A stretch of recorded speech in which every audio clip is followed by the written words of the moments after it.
जय मसीह की आप सबको। परमेश्वर आप सबको ब्लेस करे। तो सच्ची गवाह प्रवीण यूट्यूब चैनल में आप लोगों का वेलकम करती हूँ। परमेश्वर आप सबको ब्लेस करे। आज फिर से आप लोगों के लिए एक बहुत ही मेन वीडियो लेकर आई हुई हूँ और बहुत से लोग जानते होंगे इनके बारे में। तो लेकिन मैं चाहती हूँ कि एक बार आप लोगों को फिर से इसकी डिटेल बता सकूँ, क्योंकि अगर हम इस वीडियो की डिटेल के बारे में जानेंगे तो सचमुच में हम समझ पाएंगे कि हम कहाँ हैं और क्या हैं। परमेश्वर के दास हनोक के बारे में आप लोगों ने सुना होगा।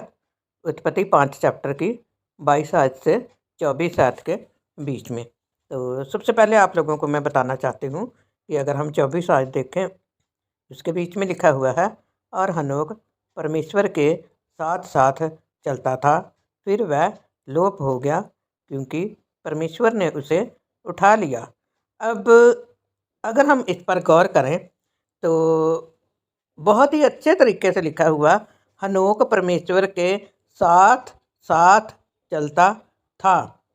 अब अगर हम बाइबल में खोल कर देखें तो इसकी फैमिली के बारे में लिखा हुआ है, लेकिन ये बात तो कहीं भी नहीं लिखी हुई कि वो सेवा करता था। पर कहीं ना कहीं तो वो परमेश्वर के साथ सेवा में उपस्थित था।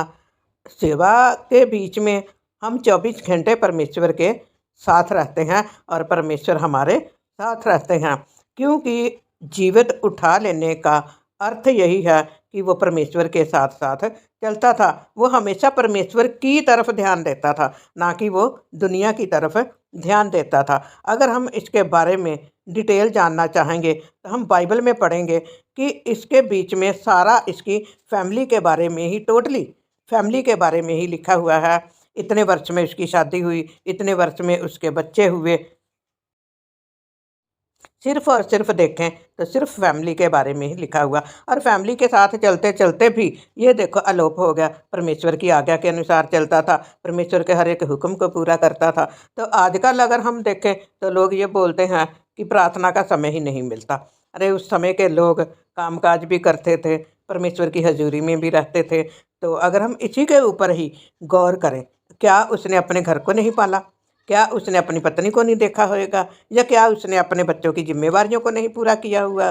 सब कुछ किया और फिर भी जीवित उठा लिया गया।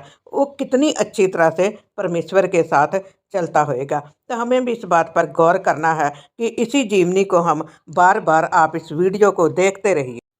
बार बार जब आप इस वीडियो को देखते रहेंगे तो आपको ये बात ज़रूर याद आएगी कि हमने स्वर्ग में नहीं, स्वर्ग में ही जाना है, ना कि हमने नरक जाना है।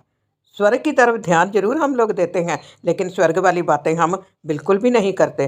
तो अगर हमने स्वर्ग में जाना है तो स्वर्ग वाली बातों की तरफ भी हमने ध्यान देना है, तो तभी हम स्वर्ग में जाएंगे। दुनिया की सारी बातों को एक तरफ छोड़ दीजिए और परमेश्वर के साथ सीधे मन से चलिए। हमेशा परमेश्वर को याद रखें, परमेश्वर की आज्ञा के अनुसार चले, जिस तरह से हनोक चलता था। घर की सारी उलझनें ये हमारे साथ कभी नहीं जाएंगी। घर की उलझनें यहीं पे रह जाएंगी, हम ही इस दुनिया से चले जाएंगे।